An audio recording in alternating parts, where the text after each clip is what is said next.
É excelente estar aqui para mais uma análise profunda daquelas que dominam as rodinhas de conversa, as arquibancadas e, claro, as redes sociais. Com certeza. E hoje a gente tem um prato cheio para quem acompanha o esporte de perto. Pois é. A nossa missão hoje é entrar de cabeça nesse choque bem explosivo, eu diria, entre a teoria que é debatida lá nos estúdios de televisão e a prática nua e crua que rola no gramado. E o epicentro desse terremoto não poderia ser outro, né? Não mesmo. Estamos falando do futuro de Neymar na seleção brasileira para a Copa do Mundo de 2026. É aquele tipo de assunto que não tem meio termo de jeito nenhum. Exato. Ou as pessoas defendem com unhas e dentes, ou criticam com a mesma intensidade. E eu tô bem animada para destrinchar isso com você hoje. Eu também. E para basear essa nossa análise minuciosa, a gente trouxe um material riquíssimo. E é bem sintomático do momento que o futebol brasileiro está vivendo. O que a gente vai usar como base? Bom, nós vamos dissecar os trechos e os argumentos de um debate acaloradíssimo que foi ao ar no início desta semana na Band Esportes. Aquele programa deu o que falar. Muito. Além disso, a gente vai cruzar o que foi dito na TV com os dados estatísticos e a análise tática do jogo da última quinta-feira, 26 de fevereiro de 2026. O confronto entre Santos e Vasco, né? Isso. E para termos o retrato completo, nós também mapeamos o termômetro das redes sociais. A internet reagiu de forma vulcânica a cada lance desse jogo e a cada aspa dos comentaristas. Certo, vamos desempacotar isso.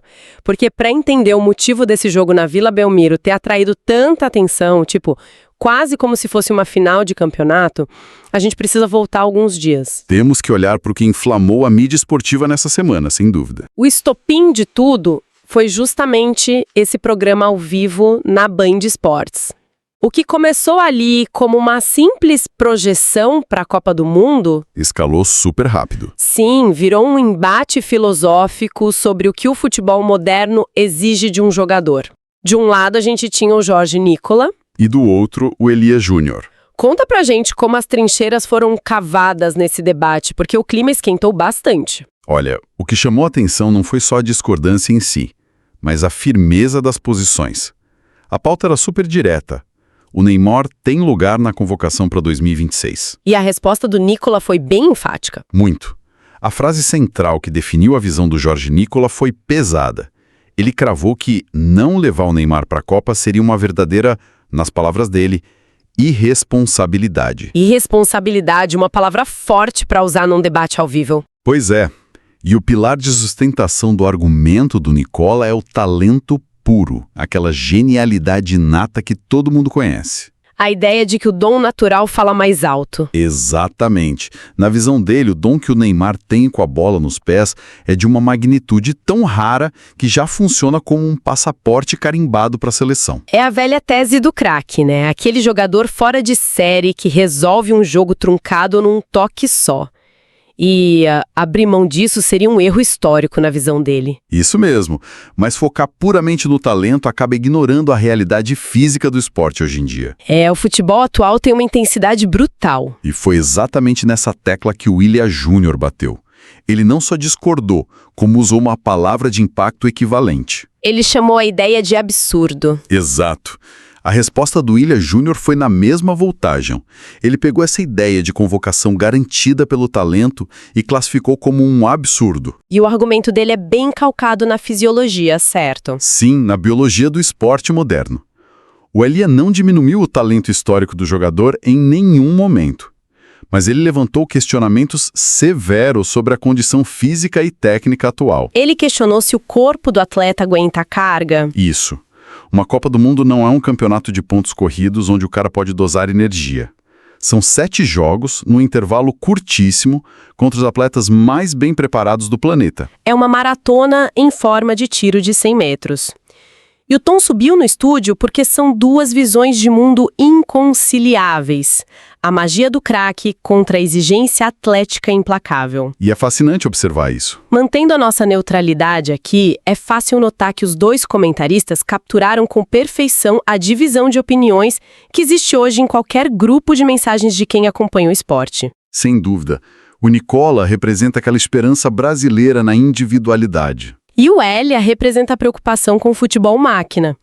onde quem não corre o campo todo não joga. E o Elia não tirou essa preocupação do nada, tem um histórico clínico aí. Isso levanta uma questão importante, porque a discussão na Band Esporte é o sintoma, mas a causa raiz está lá no departamento médico. A cirurgia no joelho? Sim, o Neymar passou por uma cirurgia extremamente complexa, e o processo de recuperação, como a gente sabe, não é uma linha reta. É cheio de altos e baixos. Ele passou meses buscando o que a gente chama de ritmo de jogo, e ritmo de jogo não se ganha na academia. Se ganha apanhando da bola, errando passe, sofrendo falta e sentindo o pulmão queimar. Para nossa audiência ter a dimensão exata da coisa, ele não atua com a camisa da seleção brasileira desde outubro de 2023. É um hiato gigantesco, especialmente para o principal nome de uma geração. Principalmente quando o relógio para a Copa de 2026 já está em contagem regressiva, né? E essa contagem regressiva fica bem mais tensa quando a gente coloca o fator Carlo Ancelotti na equação. Ah, o Ancelotti muda tudo. A seleção não está mais num período de teste sem rumo. O técnico italiano tem uma cartilha muito específica. Muito específica mesmo. E pelo que os bastidores mostram, ele não é do tipo que convoca jogador baseado-se em gratidão pelo passado. Qual é o nível de exigência que o Ancelotti botou para esse ciclo? A regra do Ancelotti é o grande fantasma que paira sobre essa discussão toda. O famoso corte inflexível. Isso. O que tem sido amplamente divulgado é que ele estabeleceu um corte claro. Só vai para a Copa do Mundo quem estiver 100% apto fisicamente. Ponto final. 100%. Sem margem para negociação. Nenhuma. Ele busca jogadores que possam entregar alta intensidade tática do primeiro ao último minuto. Para o Ancelotti, a Copa não é um centro de reabilitação. Nem um lugar para pegar ritmo de jogo na fase de grupos. Exato. O sarrafo está no topo.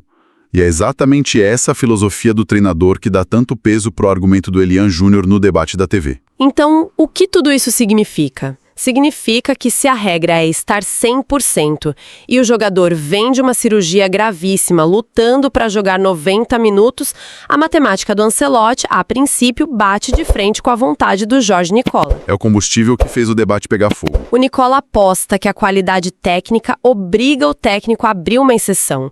Já o Elian aposta que a regra do Ancelotti é soberana. E com todo esse clima de tribunal armado pela mídia, a gente chega na noite de quinta-feira. Dia 26 de fevereiro de 2026. Brasileirão Série A, quarta rodada. Início de temporada, né? O contexto do Santos era de puro desespero. Uma pressão absurda. O Santos pisou no gramado da Vila com a corda no pescoço. Era só a quarta rodada, mas a equipe precisava desesperadamente de uma vitória para sair da parte de baixo da tabela. A torcida estava muito apreensiva. Demais. As câmeras estavam todas focadas no camisa 10, o peso de não ter vencido ainda na competição pairava no ar. Não era um ambiente favorável para quem precisa de tranquilidade para recuperar a forma física. A bola queima num jogo desses. E o Vasco sabia disso.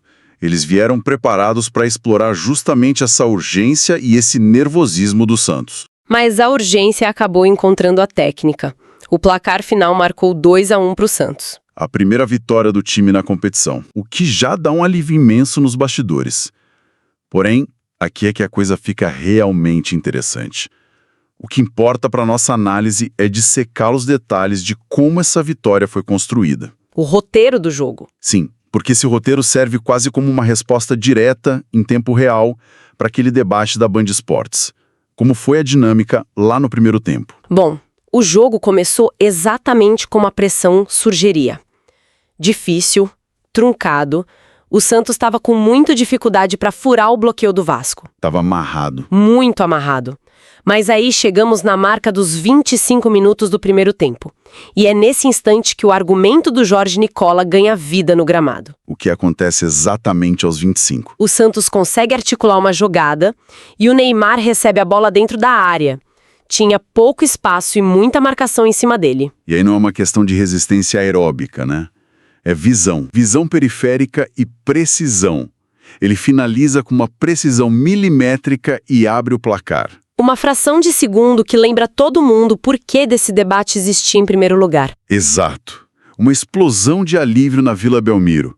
Mas no Brasileirão a paz dura pouco. Dura pouquíssimo. O Vasco não sentiu o golpe e foi buscar o resultado antes mesmo de descer para o vestiário. O Vasco mostrou muita resiliência.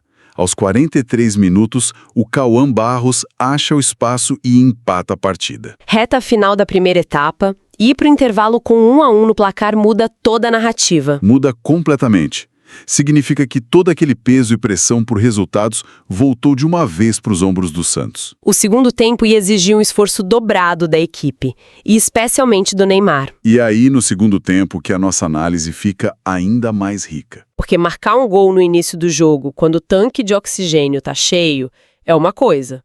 Mas o que rolou aos 15 minutos do segundo tempo, ou 61 minutos no total, desafia muitos críticos da condição física dele.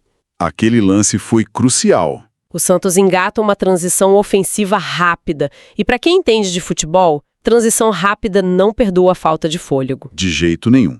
O jogador precisa ter uma explosão muscular repentina para acompanhar a jogada. Recebendo velocidade e ainda ter a clareza mental para finalizar com frieza. E foi exatamente isso que ele fez.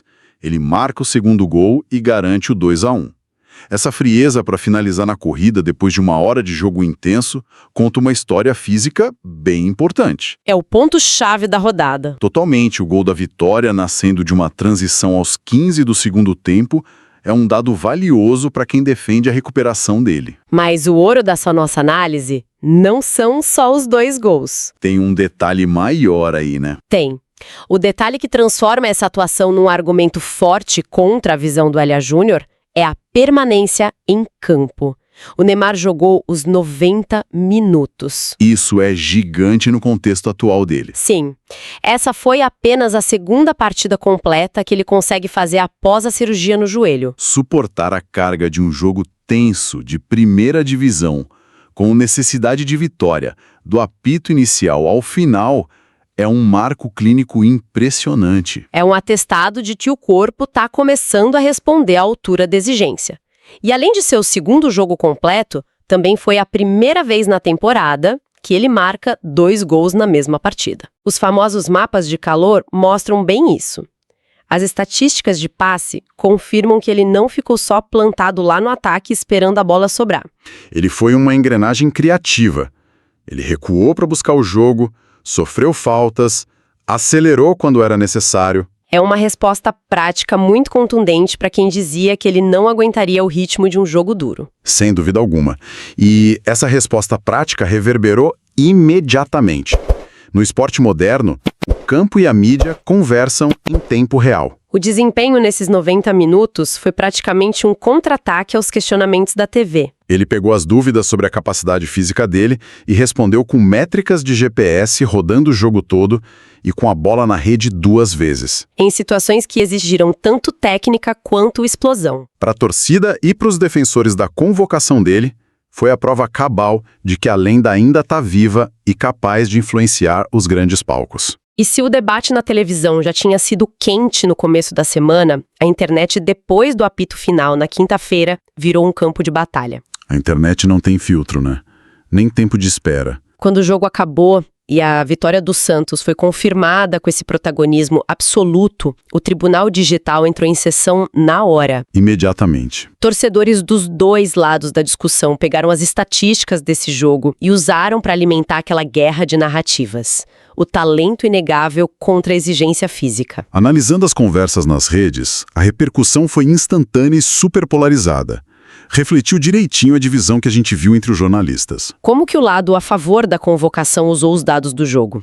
Olha, os argumentos a favor ganharam combustível gigantesco. Uma parte massiva dos fãs usou o jogo da Vila Belmiro como argumento definitivo. A lógica deles parece bem direta. A lógica é, se ele consegue jogar 90 minutos de um jogo tenso de Brasileirão, chamar a responsabilidade e decidir com 2 gols, o ritmo de jogo está claramente voltando. Para esse grupo, a performance no gramado calou os críticos de vez. Exato. Eles argumentam que a curva de evolução física está em ascensão e que, aliado ao talento natural, não tem motivo lógico para deixar ele fora da lista do Ancelotti. Mas a gente sabe que a internet nunca concorda 100% em nada. Nunca. A contraofensiva de quem ainda vê a situação com ceticismo também foi muito articulada.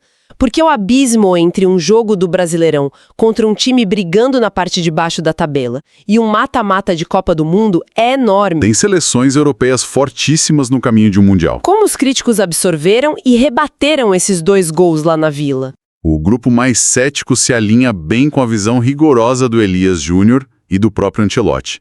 Eles não apagaram as convicções por causa de uma única boa atuação. O argumento principal deles nas redes foi o contexto, não é? O contexto e o histórico.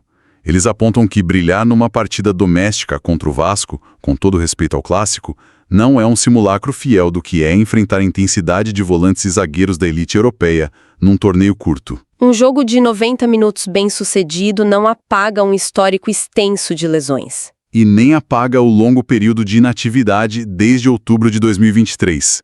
Para eles, a amostra ainda é muito pequena para atestar que o atleta atingiu aquele nível de 100% de aptidão que o Ancelotti exige. E essa dualidade de interpretações traz a gente de volta para a estaca zero, mas agora com o tabuleiro atualizado. Atualizadíssimo. A rodada passou, o Santos respirou na tabela, os 2 gols estão lá registrados nas estatísticas, mas as questões estratégicas que a Comissão Técnica Brasileira tem que resolver continuam ali.